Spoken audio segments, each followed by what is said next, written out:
Hey, welcome to the go-to-market strategic building blocks. If you're here, it's because you're looking to refine your messaging and reach the right audience. As I like to say with my agency, JLB Media, we help brands communicate the right message to the right people on the right channels through strategy, design, and marketing. So we're going to be talking more specifically about those building blocks, which is our framework for messaging. So real quick, we're going to unpack in hopefully within an hour how to build a messaging framework, how to define your target audiences and build personas and leverage that to create your new messaging to improve your competitive positioning. The building blocks are actually going to be seven. So we're going to be talking about the promise is like what do we sell, the target audiences, who do we want to sell to, the buyer personas, which are like who are like those buyers, what do they like, where do we find them, the use case scenarios that will help us articulate our case, the unique value proposition, which is basically shows how are we different and why do buyers really care about us and how we're different, right? So that's important. And then the competitive positioning, which how are we different than the other guy or competition, and that we're looking to do with the competitive positioning and our brand voice and identity. And our brand, like we want to think like if we our brand was a person, how would that brand talk, how would it sound, what would it look like, what would it dress. So we'll try to give it some identity and build some consistency around that. So let's go dig into the promise. So the brand promise is really different ideas that are positioned into the consumer's mind, and they can be different things. It can be a simple brand promise. It's got to be simple, easy to understand. It's got to be credible. So like in the consumer's perception in their mind, we have to build some trust around it. We have to protect our reputation. It has to be memorable. And when we talked about memorable, it has to probably deliver an experience, something that the consumer, after they experience our service or product, that they will remember us, and hopefully something good that they can remember about us, right? And it's gotta be unique, so we stand out from the competition, and also can be inspiring because we know that all consumers are looking for something that is going to solve a problem. But in many cases, when there are like commodity products or commodity services where you can find a wide array of options for that product or service, that the ones that are going to stand out are the ones that are going to be the most inspiring, whether they're solving a problem, maybe they have a larger purpose to improve the communities or the world in a certain way, or maybe they're in alignment with certain causes that the consumer actually cares. That's the brand promise. So let's look at some scenarios, and when we're talking about brand promises here, I want to make a distinction between like what it is direct marketing and brand marketing. So when you're a brand new business, a small business, if you're just getting started, you need sales. If you don't have sales, you don't have a business. If you can't stay in business because you don't have an income, if you don't turn a profit, even if your mission is good, even if you have a good idea in how you're going to make the world better, and you don't have the sales and you can't sustain yourself, well, unfortunately, you won't be able to continue doing that. So it is important that it's early stage businesses that they use direct marketing messaging, which is probably going to be for the most part more effective because it's going to go after the sales, and hopefully it's going to give you enough time to start getting positioned into the consumer's mindset, and in their minds really to be able to build like a long-term relationship with them. As long as you stay in business, then you're uh, getting an opportunity to continue doing that. The other direct of marketing that we can talk about is also the brand marketing, and the one that is really more like a little bit more inspiring, and that is going to try to maybe solve a larger problem. So like if we look at these examples here, the upper three first columns there on the top, they were talking about, like for example, Geico, 15 minutes or less can save you 15% or more. Pretty simple. Is really going to explain really quickly to a consumer, how much money they're going to keep in their pocket. And it's the same thing with the State Farm. You choose to personalize your bundle and save as much as XXX dollar amount. So again, it's talking about how much they're going to save, and how much is going to protect their investment too. Another example, CarMax. So they give you a love your car guarantee, 24-hour test drives, 30-day returns up to I think 1,500 miles or so. The brand marketing, typically for like brands that are a little more established, like for example here Nike, bringing inspiration and innovation to every athlete in the world. So I mean that sounds like really cool and inspirational, and that can mean a lot of things to a lot of people. It does it get the sales? Well, now it does, but like a new brand just sounding really inspiring without really having a lot of recognition in the market is probably not going to create the same effect. So we have to kind of be mindful of that. Caribou, a local brand too here in the state of Minnesota, uh, discovering the world one bean at a time. It's also very inspirational, but they have grown to a size where they can actually compete with the large players, like Starbucks and other chains there. Same with Tesla. Tesla is very worldwide recognition about sustainable energy and so forth. So I mean, they're not going for price, they're not going for other things, but they have been able to raise a lot of capital, during the first years to be able to burn a lot of cash and be able to do the things that they have done. So chances are that small businesses like yours and mine, we're not gonna get that luxury. So we need to focus first. That would be my advice, and creating messaging that is more direct, marketing to achieve the sales that you need to survive and get another opportunity another day, one day at a time. Yep. So direct marketing has one goal, which is convert prospects to customers, or more simply, drive sales. So again, this is typically the focus early on until the company gets large enough to expand. Unusual for early stage or smaller companies to go right into brand marketing because of the reasons I already explained. So let's talk about the promise, and what is the promise that you deliver. So I want you to start thinking about your own business. So like during this webinar here, I'm going to be using an example of a coffee shop. I think that's something that we all have experienced at some point, whether we work there or whether we used to go to work there and meet clients, or just to go and do our homework, and use it as a kind of like a mobile office space or workspace. I mean, like we all can relate to that. So that's the first thing. So like I want you to think first of like the three pillars that are for your business. And I'm going to be talking here more precisely about number one, what are you in business? Why are you in business today? So like your why. And your why is so important because that's going to enable you to tell your story from a personal perspective. And if you don't want to share like a personal story, because your brand is more like corporate, you can still find a good reason why you got into business in the first place, to solve what kind of problem. Like, do you have a personal experience with it? Do you know someone was a situation in your community that prompt you to think about solving this type of problem that now you are solving with your business? So your why is very important. It's got to be center and pivotal. So that's why it's one of these foundations of this structure.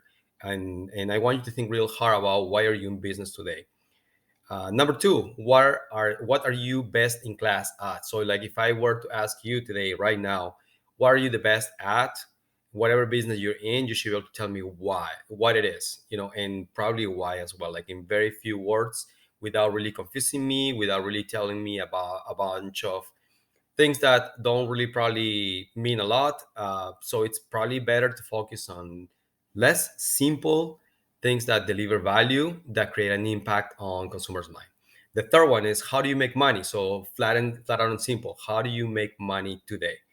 Do you sell products? Do you sell services? Okay, more specifically, what products, what services, who are those for? Who's buying those products, or who is going to buy your product service, right? So like the combination of those three, and that's why it's in the center, is going to create a value proposition, and that will be the focal point of your business. So every time you're making a business decision, more particularly now as we're talking about brand messaging and refining your messaging, is about always looking at your value proposition. And your value proposition, again, is going to be made out of three things. One, why are you in business? So your why. Number two is, what are you the best in class at? So what do you execute, best, and how, right? Or why? And then number three is, how do you make money? I mean, real simple. If you can answer those three questions, then you're ready to move on. Otherwise, it's probably, I always advise to spend as much time as needed to be able to solve these three first questions. So then, as you're starting to build your blocks, of messaging and your marketing and everything moving forward, then you have a good foundation. Otherwise, you're going to have to go back to the beginning because you're going to have like a table that doesn't have enough legs. All right, so we're going to kind of explode number two. What are you the best in class at? Okay, so number one, it should be less than 50 words. You should be able to express it. So here's an example. Enjoy the tastiest fair trade and organic coffee in town, freshly ground every day from the farmer's land to your cup. Okay, so it's a little bit kind of exciting, fun. We're talking about like a characteristic of the product. So we're saying it's fair trade and organic. For so like if the people we're talking to, they don't really care it's fair trade and organic, and they're just looking for the cheapest cup of coffee, then they're probably not going to be interested, and maybe that's okay too.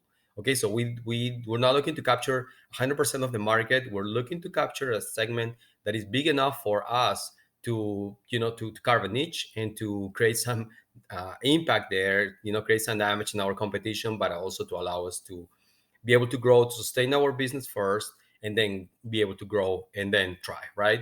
So that's really important. So what is the promise you deliver? So it's not so much how you do it, it's what it is that you do, right? What it is that sets you apart. And again, it should be less than 50 words. If you do more than 50, I'm going to challenge you to do it again.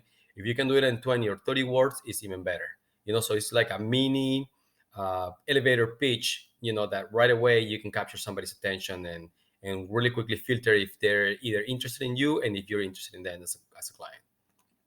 All right, so let's take a look at an example. And so, like the bottom line here, the reality is that no one is ever as much experience as you have or as I have. We can really get to like the very best version of answering, that previous question of what are your best in class at. And so, like you have to be prepared to be able to do the work. So if you put the work, then you're gonna see results. And you gotta expect that at least you gotta have a version, an early version that is going to be revised and that you can actually see how you can improve it over time and by learning more about your consumer, learning more about like first about yourself and your business and your team and your product and your services and the needs and the problems and everything else. And then things are going to be clearer, and then you're also going to be talking to people, customers, about their experiences, their own problems, how they see your brand, how they view your product or your service, and that's going to help you identify this. So like here we have three examples. John's Coffee Shop, really simple. First draft, fresh coffee ground, in store every day. We import coffee that's organic and roasted in our coffee shop. We offer a cozy place to work or play with super fast Wi-Fi and excellent customer experience. I think that's pretty good. Okay, so now let's take a look at the second draft. For example, our coffee shop, you can expect to enjoy the finest coffee experience in town. Our dedication to quality starts with our commitment to roasting only the freshest, fair trade certified organic coffee beans sourced directly from our partner farmers in Peru. With every cup, you'll taste the passion and expertise that goes into every roast. Come and see us today and let us know. Let us brew you the tastiest and the smoothest cup of coffee in town. Okay, so that's pretty. Sounds like really long to me right now. Okay, so now let's take a look at the third draft, and that's the one that I was kind of like liking it better, right? So for me at least, and everyone can have their own opinion. You can have your own opinion about your business. What's most important is not my opinion or your opinion, is the actual result that it gives you as when you finally create your messaging and with your customers, and they're the ones that are going to be able to tell you. Okay, people that are actually experiencing your product or services, that don't have a particular attachment to your brand or like to yourself. Hopefully it's yes to your brand but not to yourself, right? Because you want unbiased feedback from clients, and that's how you can actually improve. So the third revision that I came up with is savor the finest coffee experience with our fair trade and organic coffee beans roasted daily in house. Enjoy fast Wi-Fi and friendly customer service in our cozy atmosphere. Come taste the smoothest and tastiest cup of coffee in town. So like if you notice here, we're not talking about price. We're not talking about like a value proposition by like saving people money. We're going to a niche that is going to look for an experience and that is looking for a particular kind of coffee, not just everyday coffee. And we're also highlighting here like the Wi-Fi and some other added benefits that, well, the Wi-Fi now is pretty standard, but so if you don't have Wi-Fi, but people aren't probably going to go there because they expect that they can get some other work done or homework or just have fun there while browsing the web. But we're also talking about the atmosphere, friendly customer service, and like the good quality. That's what we're going after in this example. So that will be like our final version. So as we go through this, I want to challenge you to think, what is my three basics of the foundation. Why am I in business today? Okay, what's my story? What's my why? Right? And then what am I the best in class at? Less than 50 words, ideally probably 30. It's not about how you deliver, but what is that you actually do, and how do you make money? Okay, so like just keep thinking about that, and we're probably gonna go back to that again. So, anyways, let's talk about now the target audience, and I'm gonna run a little bit here because in 60 minutes, I'm already past the 15, 16 minutes mark, and I know that the target audiences and everything else is gonna take a little bit more. So let's go there. All right, so now we're going to talk about how to choose your best target customer and start creating a buyer persona based on what you already know. Okay, so here this is titled How to Identify Your Target Audiences. And we're going to start with looking at first the pain points you're solving. Okay, so we're going to look at things from the customer's lenses and what pain points, what problems they're experiencing. And then we're going to next identify what groups of audiences will benefit with the services or products that we best serve, right? Because we're looking at what are we best in class at, and knowing our customers and what pains they're going through, then we're gonna try to look at the best fit. So we want to think beyond personal or demographic info, and then we're going to start looking at exploring other things like other areas like goals and challenges and their values and fears. So we're going to try to look at it as a whole, like a 360 degrees for each one of those different buyer personas. So we're gonna look then at assigning or giving our buyer personas a name and assigning them a picture. What we think they might look like, right? I mean, like we're trying not to follow in like in stereotypes, but rather just to help us identify like these groups in a way that it feels like more natural, so we can visualize this in a easier way, and it's easier also to explain it to team members. Once we have compiled our information, or in this case, when you have compiled your information, you want to write down everything, and it might look something like this. So, for example, right, like if we're looking who is the product for, and we're looking at the different target audiences, we're going to say that for our John's Coffee Shop, we're going to say that there is, the audiences are like busy people who want coffee and that in a treat when they're driving to work, people that want a place to work and meet, people that is looking for a fast, reliable internet, people that are looking to consume fair trade and organic products, people that appreciate excellent and fast customer experience, and people that need a space to do their homework. Right, as simple as that. And then we can divide those. So like you gotta do the exercise for yourself. Your audience, your business, even if there are like two people here watching this right now doing the same in the same industry or the same business, that because your why, your what you're best at and how you make money might not be exactly the same, then your buyer persona also is going to be different. Okay, so like in this example, we identify like buyer persona A, B, and C, so three different groups, and we can probably label this, but let's break it down a little bit. So like we say the buyer persona A, they're working professionals that drive to work and want to enjoy a cup of coffee or tea while they're driving. They need fast service and they enjoy good customer service, so they want to be recognized, treated well, but they want to do it. They want to do it quick, and also they would like to order online if it's available, and even better if they can do curbside pickup. uh, Buyer persona B, they want they're creative workers, remote workers that want this place to work that is closer to home, but they don't want to stay home. They need to meet in public places, and they're looking for a place to recharge their devices, connect fast speed internet. They work different times during the day, different days of the week, and they enjoy saving, so they care about like a rewards program. Then the buyer persona C, there are students who are taking lessons after school, so they need an internet and they need a place to meet. So that's where they kind of go and hang and do their thing. So like if we can identify these groups or these sub segments, it can be one, two, three, or 10. It depends on your business. And you can figure out, like what percentage of your business right now is can be attributed right now to a specific each specific groups. Well, like in this case, if you look at the bottom where it says the buyer persona is only 15%, then that's probably not worth for us at this moment in time to focus on, capturing those, but rather make sure that we retain and grow our loyalty and sales from buyer persona A, which is giving us 60% right now, and also try to grow that 20%, 25% in the second group. Okay, so that's one strategy that you can use.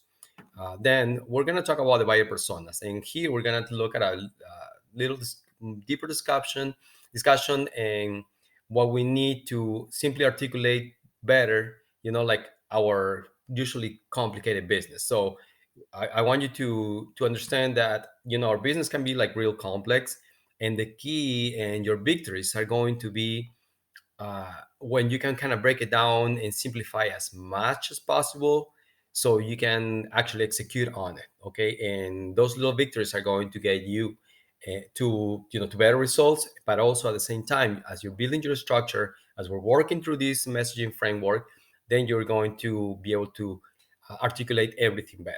Okay, so what is a buyer persona? Well, you got to choose who your best target customer is, and you got to start creating a buyer persona on what you already know. Okay, but this is just the beginning. So you got to think beyond personal or demographic information. But that's a good point to start, but you got to start also looking at other areas. So, we're talking about goals and challenges. What do they value? What do they care about? What are their fears? Do they have any social habits? Do they follow the masses? Do they want to stand out on their own? Are they influencers? Are they look at to influencers to get ideas on what decisions they're going to make? Do they face certain frustrations or barriers, and also like their professional information? So once you are able to compile all of this, you got to write everything down, and what you'll get, it might be something maybe like this. Okay, so an example classic of a buyer persona, uh, I break it down into like background, demographics, and what I call them identifiers. So the background here, let's kind of go through the example. I think it's very self-explanatory. So it starts with your focus on the buyer personas from your audience target exercise from the previous slide, right? And then in this example, someone who works at a coffee shop and mobile workplace. So they don't work there. I mean, they don't work for the coffee shop, but they actually go there to get their work done.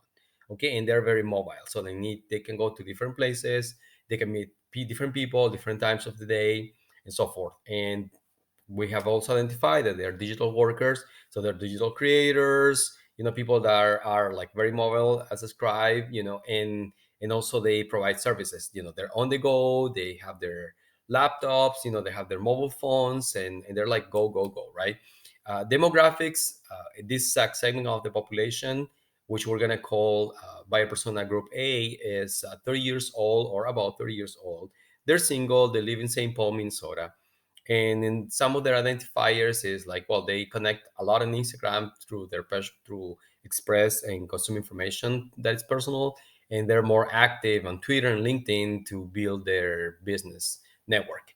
They carry a travel size Mac and a laptop everywhere, and they use an electric plug-in and Wi-Fi to do their work. Okay, so that's kind of like how they are, right? So I want to challenge you to dig deeper and to look at things beyond like what their gender is, and like, are they single, married? Okay, what else do they care about? So you need to dig deeper, and in this spiral of digging deeper and spending a little more time learning about them, then you're going to be able to discover things that you probably didn't know before, and that's going to give you an edge. So the pro tip I'm gonna give you here is, well, ask the customers themselves. You don't have to know everything about them, right? But you gotta ask the right questions that to help you figure out who are those buyer personas. But here are some of the questions. What are their values? What do they do every day? Where do they go to buy things every day? What are their aspirations? What are their goals? What brands do they usually consume today?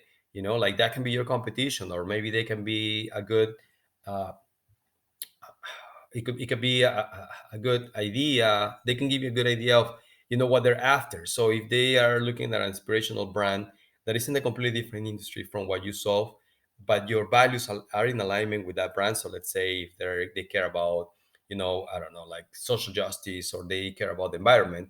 Well, like if you find that they're the same group cares about things that other brands offer, well, that's a very good insight, right? And what do they dream of doing? What are their pain points? How can I have a positive impact on these buyers persona's life, right? So like we have to expand beyond like, okay, what are their ages? Where do they live? Where do they work? What's their position? Yes, we need to know this, but we need to expand that, and that's where the challenge goes. So like some tips on how you can do this. Well, you can do like some internal and external research. For example, you can do you can interview your customers. You can have these little chit chat conversations when you have these moments where you can ask them, how they're doing, how their day is doing, what they're up to. You can that's a great way to engage. That's a great way to also create a differentiation point with someone else by building a relationship and start calling your customers by their names, right? Who does that? And also, you can do also surveys, right? You can do surveys with anyone that is walking a certain distance if you have the manpower. You can talk to your sales staff if you don't directly deal with the sales process, but they are the ones dealing with the customers. Maybe they're the phone, maybe they are your tech support, or they're offering some sort of support that is like more online. Well, talk to them, like find out, dig in, learn more. That's a challenge. Yeah, you gotta also engage in social listening. So that means you can use tools to identify, what are they talking about, like with their competition. What is your competition doing on social media? Is anybody talking about your brand in a good or bad way? Well, if they do, if it's good, well, you want to use that to uh, create more noise and let other people know about it. If it's not good, well, can you fix it? Can you make it better? Can you do some damage control? So I mean, these are like things that are important to you, and you also need to look at your sales and online analytics. So it is important that you take a holistic approach at looking at each one of those clients, and see, like if you're getting reviews. If not, how could you get more reviews? Now, here the fine print might be kind of tiny, but I'm gonna help you out a little bit. So we're gonna talk about John, which is our buyer persona. And so he says, my daily morning starts with my favorite cup of coffee, and beating the morning traffic rush. John. So John is busy. John's on the go. He's got he's got stuff to do. So a day in the life of John. So imagine this, right? Well, let's try to picture this. So he starts the day early at 5:30, gets ready to work. He puts long days, and he leaves the house like early in the morning, drive like half an hour to work, and returns at like 5 p.m. A couple times a week. He works like 3 times from home, and many times he just can't work from home.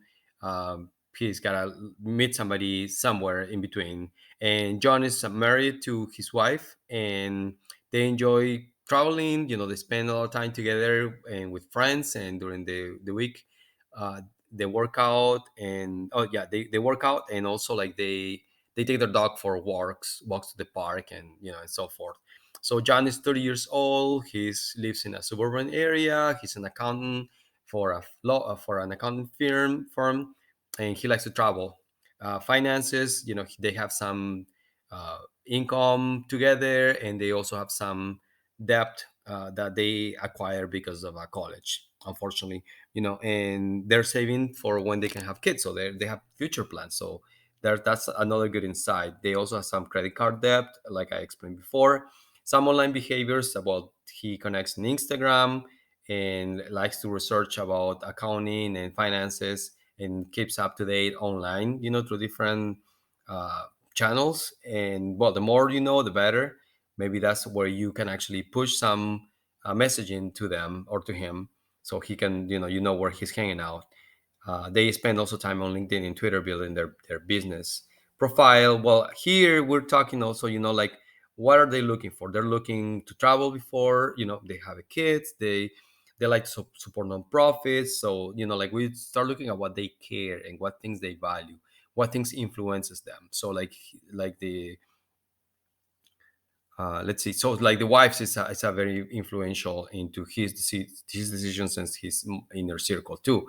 The internet articles he reads on CNBC. like that influences his decisions whether he's going to spend or not, or whether he should buy a cup of coffee or not, right? He reads blogs about business and sports. He's got hopes and dreams, hopes that one day he can have his own small business too, and can leave that large firm where he's working so he can help people directly. He's looking to have a stable income so he can grow his family and support it and be healthy to enjoy life.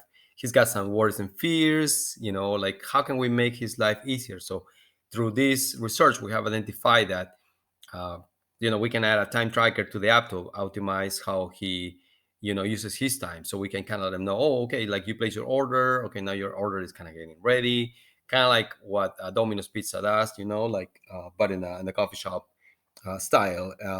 Through an app, we can actually allow him to place orders, so he can pre-order in advance and just kind of be ready for when he shows up. So we save him time, we give him convenience, we give him a good experience, and on top of that, if we could have some sort of like a reward system that tracks how often he's coming, that would allow us to also you know um, give him some savings so he feels valued and appreciated, but at the same time that we can track when he's not coming, so we can throw him another coupon, so he can get a special drink or something for cheaper, so we get him back, right? So I mean, there's like different things that we can learn so much about our customers or potential customers that is definitely worth to spend the time doing that. All right, so let's move into the the fourth block here, which is the case studies. And these case studies really are a deeper discussion here to help us articulate better, our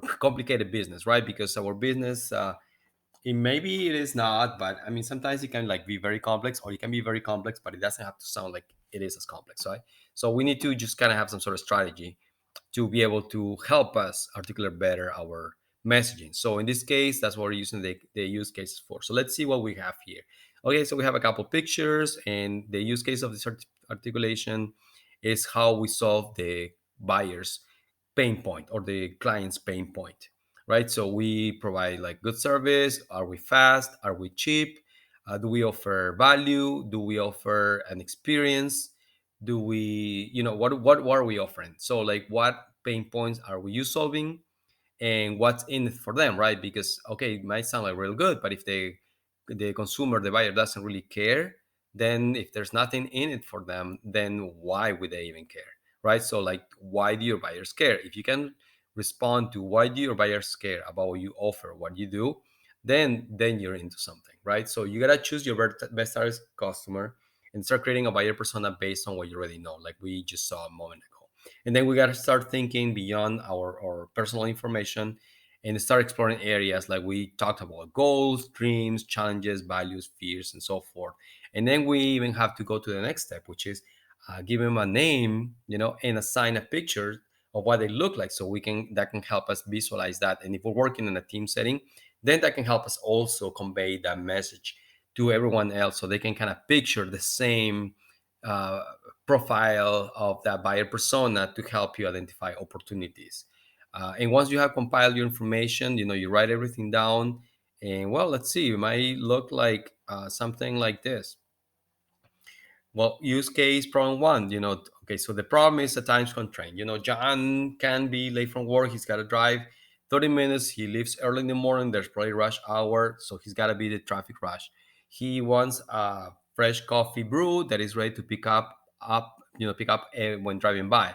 So he doesn't definitely have time to stop by, walk in, get in line, and pay, right? So hopefully it's ready. He can just show up to the window or park, and somebody will run their coffee for him, and also save money, right? Because they're saving so they can have a kid. But let's look at our answers in this case scenario for this use case. So how about if we open early morning from Monday to Saturday? Does it help if we open at 6:30 when he's on the road already at 6? No. So do we gotta open at 6 or 5:30? Well, that will definitely help. Can we execute that? Well, then we'll have to look at other issues that are more like operational, whether there's enough staff, and enough demand to build the case here. But that's an insight here, right? Like maybe we need to open earlier, and also freshly roast and brew fair trade organic coffee and other teas. So like if we can offer things that are like fresh, and because we know that's what they're looking for, and they can get a super fresh cup of coffee, nothing can really beat that, or a delicious freshly brewed tea. uh, if we can offer also ordering via an app to be to place an order and be picked up at curbside, well, I mean, that's another win, right? And that's another way that we can actually attract them to favor us versus maybe the competition, right? And if we establish, as I think I mentioned before, a rewards program where they can save money and also get some perks and recognitions, that's also enable us to build more loyalty, but at the same time be able to tap into these smart systems to allow us to trigger another special offer for those that aren't showing up as frequently as they have, right? So let's see. We're hit about the 35-minute mark. I think we're moving okay here, but we gotta keep going. So let's talk about the unique value proposition, your UVP. Well, like your UVP is going to sit right in between, what your customer needs and cares about. Okay, so like your unique value proposition, again, I'm gonna say one more time, it needs to sit in between what your customer needs and care about, not what you need and care about, but it's what your customer needs and cares about, and what you do really well. Okay, so again, what are you the best at? So that's your value proposition. If you can find how you can get those two together, what you do real well, and that happens to be something your customer needs and care about, then you get a shot. And that's what you need to find, in order to be able to improve your messaging and then hit it real hard over and over consistently. So we'll talk more about that, and at the same time, when we're looking at the unique value proposition, we gotta be aware of what our competition is doing real well. Because if they are doing something that is definitely better than what we're doing, let's say we offer, like a punch card, and for every five cappuccinos, they get a free cup of coffee. Well, like, what if your competition, they do have actually an app? It's not just a regular punch card, but they actually are using tech, and that consumer is looking for tech-based solutions. Well, if they're executing better than you do, well, maybe your unique value proposition is not so unique, or is not the best value proposition. So it needs to be something that your customer needs and cares about. So that's a must. And I challenge you to think real hard. What is your value proposition today? Or my question to you is, can you improve your value proposition today? Or do you even know what your unique value proposition is? So that's a lot of homework to do, but it is important. So your value proposition and differentiation, let's kind of lay it out in a couple examples here. So, but top three value propositions: fresh brew and roasted in store every day. Your coffee fresh every day.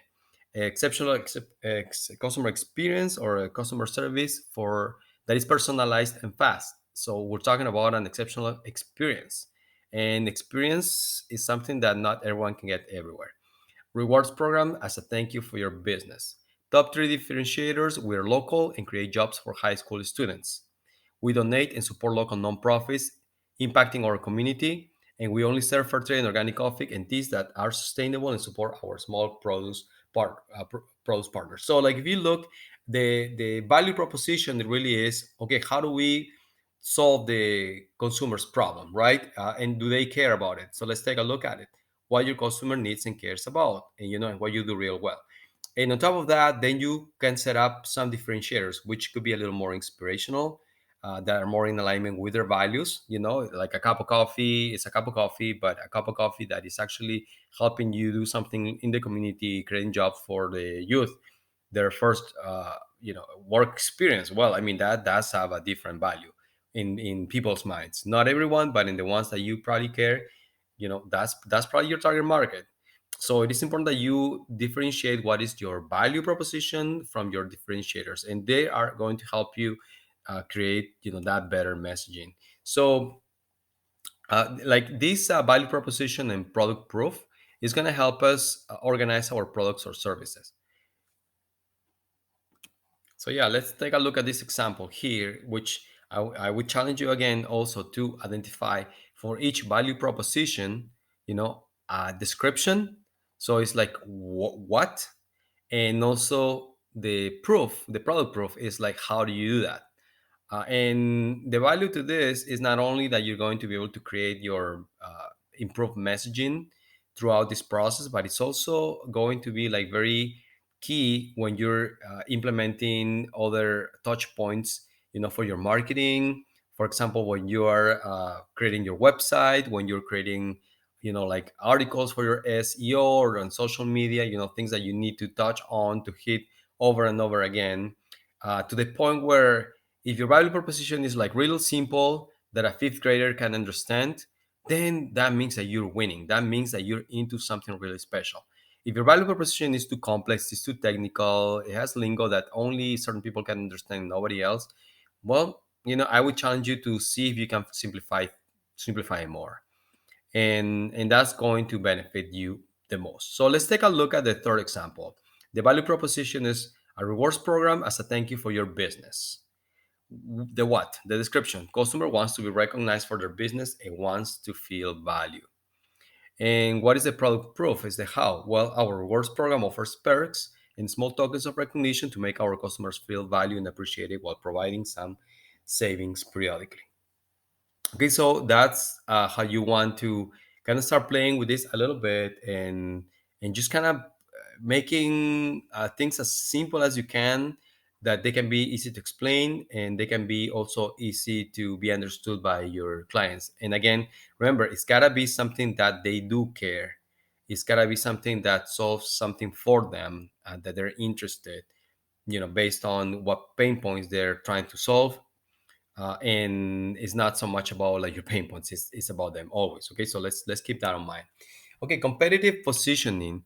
Well, we start first carving out a spot in this competitive landscape. So we have like a couple axes, the X and Y, where we have ended up having four quadrants, where the top ones are about like the quality. High quality will be like in the upper half.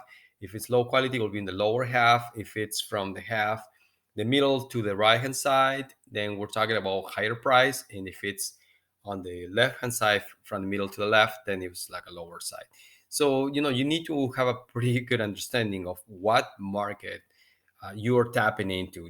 Who are you going after? Where is that consumer? Do they really care about, they do really want the best quality and they don't care about the price? So can you be in that prime spot where you charge the most but also you offer the most quality?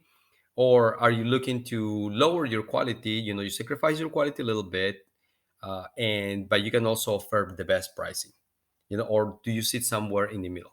So the challenge here is to choose your best target customer and start creating a buyer persona based on what you already know. So we have said this multiple times, and again, and I'm repeating this. I know I'm being repetitive because I want you to take this with you every time you're working on your messaging. Is you gotta think beyond personal and demographic information and start thinking about exploring other areas like goals, challenges, fears, dreams, etc., and give your persona name, assign a picture, and all of this. But it's important that you identify where you sit here, because when you are starting to create your messaging and how you present that message to the world, when you start developing your branding, even like picking your colors, your fonts, what kind of, I don't know, what kind of uniform you're gonna use, what kind of tables are you gonna put, what kind of paper are you gonna use, and everything else that you will need to make in those decisions.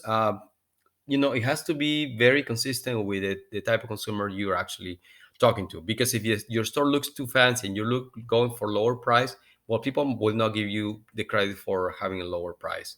The same way, like if you are trying to be top service, top notch, awesome experience store, for example, and your prices are low, right? They're good in comparison with other fancy stores, but people perceive you as too expensive. Well, it might be like you might not get the recognition that you're looking for. So again, you're not accomplishing what you're really trying to do. Competitive positioning. Well, we identify our three competitors, right? And we start looking at each one of those. So competitor one, two, and three, and then we look at kind of what is their position in the statement, which is basically how are we different from them, right? How are we different from each of those competitors? So for example, in competitor one, we're talking about like, okay, well, what benefits our product or service has, are we talking about like, are we better quality? Is the service the type of service that we offer? Do we have expanded hours, or we're covering hours that they normally aren't, while people still need those services? Is it our ingredients? Is it how we deliver and package those products? Like anything that we can see, or anything that we can that we can identify, yeah, how we are better or that they're better than us. So we need to start identifying, like what opportunities lay ahead for us versus our competition. I mentioned earlier about having like a punch card, and then the competition having a reward system that is fully digital. But what if the customer that we're going after is just looking for the cheapest cup of coffee that is pretty decent? They're not looking for a fancy place, they're not going to sit and stay, they just want their coffee and go and pay the cheapest so they can save. Well, maybe the punch card is the solution. They don't really care about downloading an app. Maybe they don't, they just simply don't. Right. So it is important that we do make decisions knowing exactly, like our buyer personas and what segments of the population we're going after here. So like the offensive statements and the defensive statements, as we can see here, the offensive statements are used to generate your SEO and content to bring attention to your products or services. Okay, it's the same as the defense statement, where we use also those to generate SEO and content to bring attention to our products or services. Okay, so while the offensive statement is more like attacking our competitors more like directly, like head on, in order to steal some of the market share and continue to grow. Our defensive statements are more like defending our brand positioning about, our competitors. Maybe they are getting prep, or we can identify that they can actually be in the offense in certain areas. And this is important because through this way we can steal market share and we can continue to grow with our defense statement to defend our brand positioning from our competitors. So, for example, if we identify that we have a particular creation of a brew, and with, I don't know, we created some sort of like a turtle mocha chocolate raspberry version of coffee, cappuccino that nobody else has.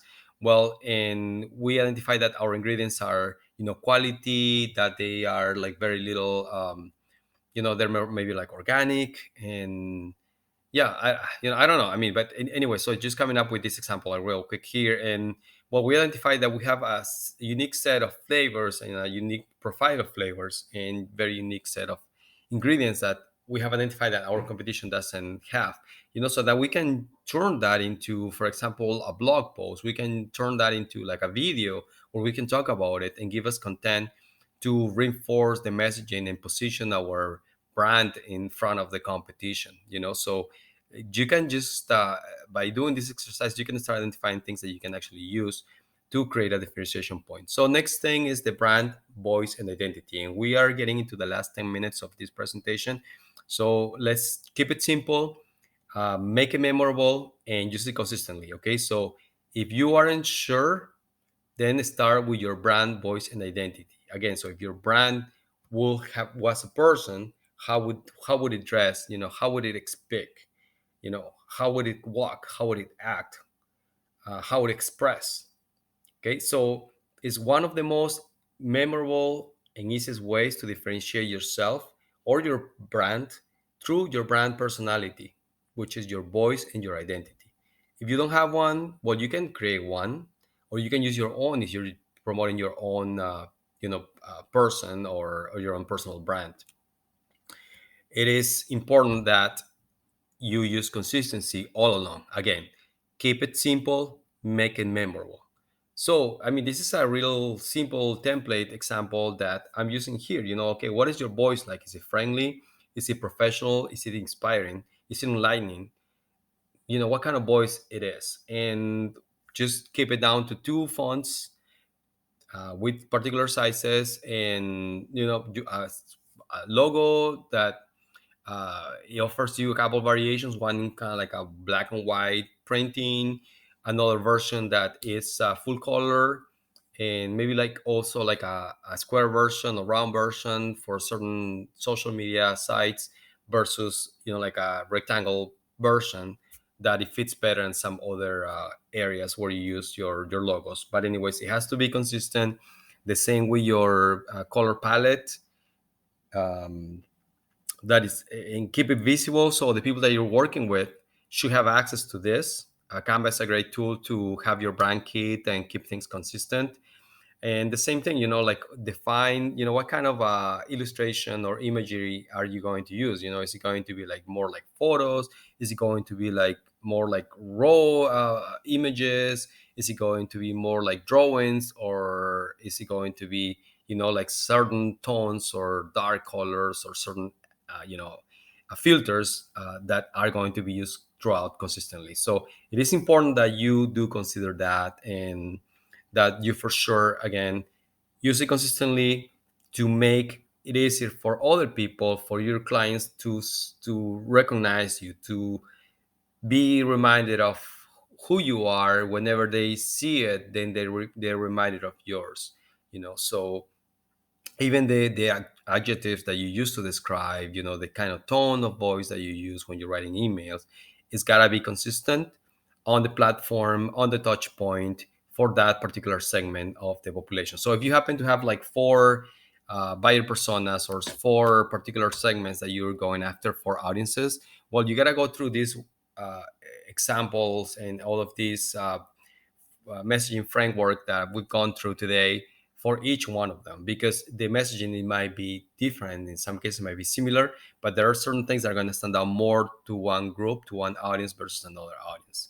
Okay, so remember that your fonts have to be legible, and this is like non-negotiable. Okay, so like no cursive or no like super weird fonts that nobody can read. It's got to be simple, for the purpose of allowing people to quickly recognize it, read it, so they don't get strained or tired by reading at what you're writing out there, or having a hard time. And again, it's just in the for the sake and benefit of our consumers. Repetition, repetition, repetition. Repetition and consistency are key. So you gotta be consistent across all your touch points with your customers' prospects. So we're talking about like collateral, signage in store, at your storefronts, your website, the colors, the fonts, the styles, your email, your pictures on social media, every single touch point that is out there, it has to be consistent. And that repetition is going to give you those small victories over time that are going to add up. This also allows you to leverage the messaging everywhere your audience will be. And just make sure that you use repetition and consistency with your branding, your brand identity kit, to integrate it into your marketing plans. All right, so I hope that this is being helpful for you. Oh, one more thing I forgot. So, like, if you get to the point where it's kind of getting boring, like you already know this, it doesn't sound too exciting, and you have your messaging down like real good. It's simple, but it's effective. People like it, they get it, and you're getting the results you're looking for. That's the magic moment. Okay, so you gotta keep fine tuning until you find what it is. But the moment you find it, you gotta stay in the script. You gotta do what you have planned on doing, and stick to the game plan. That's what I'm trying to say. Yes, stick to the game plan. So by having this consistency and repetition, then you're going to start seeing those results. So you gotta keep working, and yes, your brand messaging will come at some point to build this fan base and these loyal customers over time. First, we focus again on our sales, and more like a direct marketing, and to get sales and so forth, so we can get another chance tomorrow to stay in business.